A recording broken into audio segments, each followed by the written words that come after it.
Assalamualaikum warahmatullahi wabarakatuh. Untuk pertemuan hari ini kita akan membahas tentang aturan kosinus. Ya, di sini aturan kosinus di mana di sini ada segitiga, ya segitiganya itu segitiga sembarang. Ada P, Q, dan R. Ya, kemarin kita udah ngebahas ya. Untuk ini kan sudut yang huruf kapital, berarti untuk mencari sisinya tinggal kita lihat aja nih yang sudut yang berhadapan sama sisi berarti itu sisinya. Ini sudut P berarti ini sisi P, ya. Ini sudut Q berarti ini sisi Q, ini sudut R berarti ini sisi R. Itu untuk penjelasan sisi jangan lupa pakai huruf kecil. Nah, lanjut untuk mencari sisi, rumusnya itu sebenarnya rumusnya nggak perlu dihafal, yang penting dipahamin aja. Dimana di sini ada, misalkan kita mencari Q ya, Q itu Q kuadrat sama dengan P kuadrat plus R kuadrat ya dikurang 2PR dikali cos Q. Nah, lihat ya, di sini ada Q, kan yang dicari Q, berarti kita tulis P sama R-nya ya. Terus dikurang PR, terus cosnya cos Q. Lihat dari depannya nih, cosnya apa? Tadi udah Q ya, berarti sekarang P kuadrat. Berarti kalau P kuadrat berarti kita cari nih, berarti udah ada P, berarti yang nggak ada apa? Q ya. Q kuadrat ditambah sama R kuadrat dikurang 2 Q R ya, cosnya cos P gitu. Nah, sama lagi kalau misalkan mencari R kuadrat sama dengan, berarti yang nggak ada yang ini kan R udah, berarti P kuadrat tambah Q kuadrat ya dikurang 2 PQ. Dari sini kan PQ dikali sama cos R gitu. Jadi ini trik ya biar kalian nggak menghafal kayak gitu.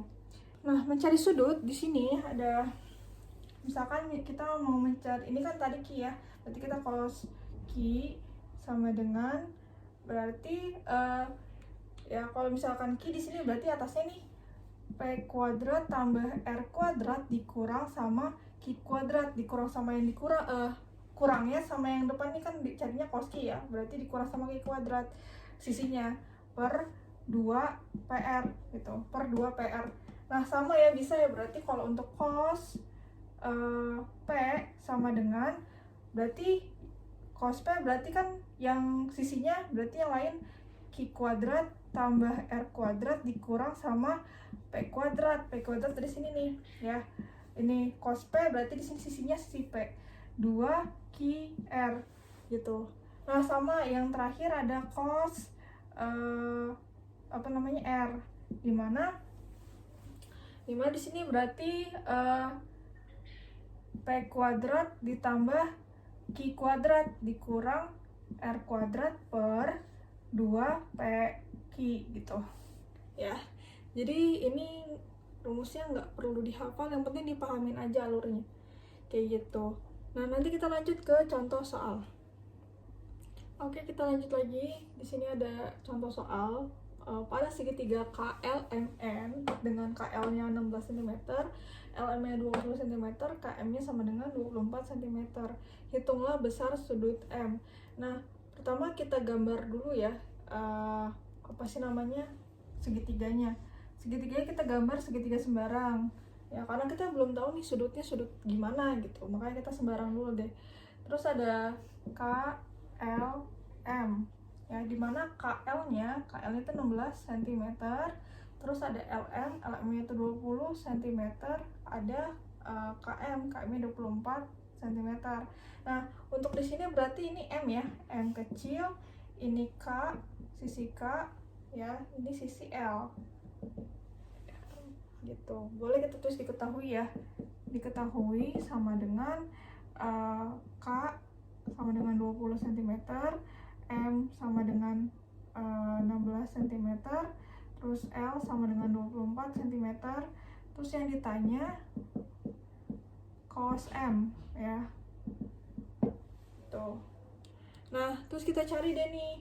Berarti kalau kita pakai tadi ya, rumus yang tadi ya, rumus yang nggak perlu kita hafal ya, berarti cos M sama dengan, kan ini M ya, berarti yang nggak ada, berarti kita pakai sisi yang bukan selain M. Berarti sisi yang selain M itu misalkan K kuadrat ditambah L kuadrat dikurang sama sisi M-nya itu sendiri, M kuadrat per 2KL itu ya. Karena ini kenapa saya nggak suruh hafalin, karena ya tadi kan ya abjad itu kan beda-beda, jadi kalian pahamin dulu kalau di sini KML berarti kalian KLM berarti kalian harus ngikutin gitu rumusnya gitu. Nah kita lanjut, berarti di sini untuk K-nya itu 20 cm 20 kuadrat ditambah L-nya itu 24 kuadrat dikurang M-nya itu 16 kuadrat per 20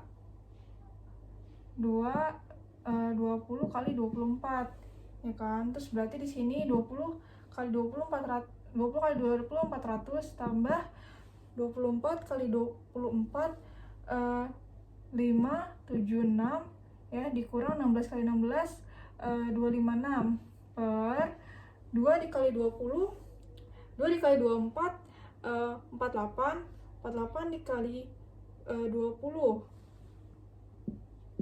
dan 60. Nah udah nih ya, sama dengan berarti di sini berapa nih jumlahin hasilnya 720 per 960 ya. Nah sama dengan ini kan bisa ya dicoret, ini nanti dikecilin berarti hasil pecahannya 0,75. Nah ini 0,75 harus pakai kalkulator saintifik.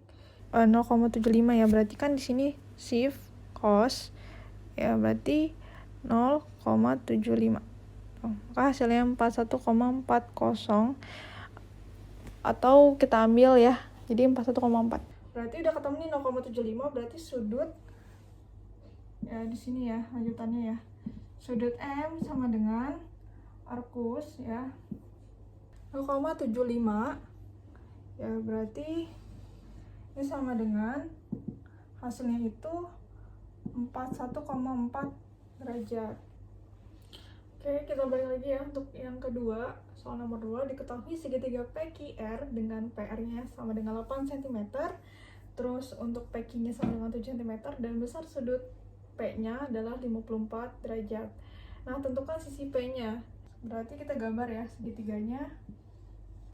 Ya, segitiga PQR. Ini segitiganya sembarang ya. Untuk segitiga PQR berarti PR-nya itu PR-nya 8 ya, terus PQ-nya 7 cm dan sisi P-nya itu 54 derajat gitu ya. Nah terus jadi gini ya, perbedaan antara kosinus, aturan kosinus dan aturan sinus. Jadi kalau kalian nanti ketemu soal sekalian bingung nih menentukan ini pakai aturan apa ya, aturan kosinus atau aturan sinus sih gitu, makanya perlu banget digambar. Jadi kalau udah digambar ketahuan nih kalau misalkan kosinus ya, kalau kosinus itu dia jadi ada dua sisi nih ya, ada dua sisi yang mengapit sudut yang diketahui.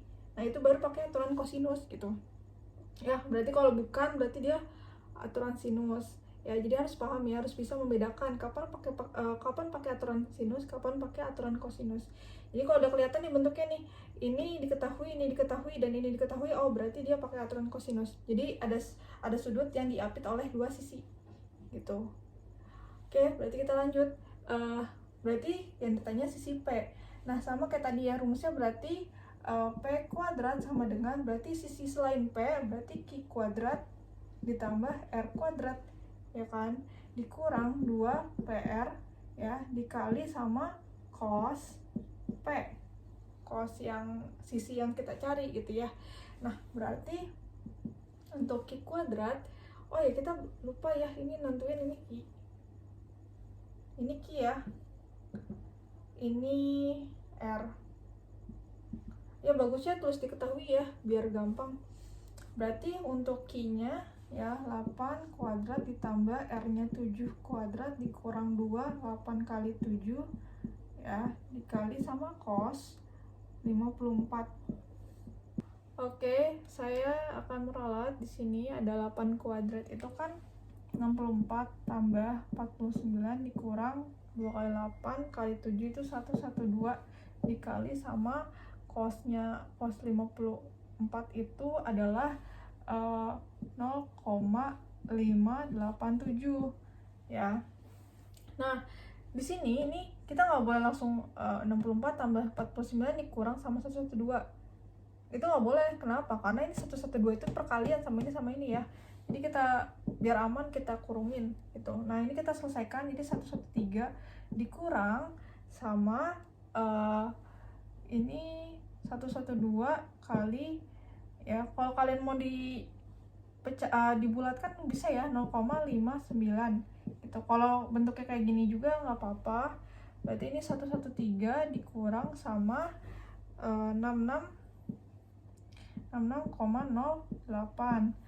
Nah, ini hasilnya itu adalah 46,92 ya. Berarti ini P sama dengan akar ya, tadi kan ini P kuadrat, berarti ini 46,92 ya. Hasilnya itu adalah 6,85 cm gitu ya hasilnya.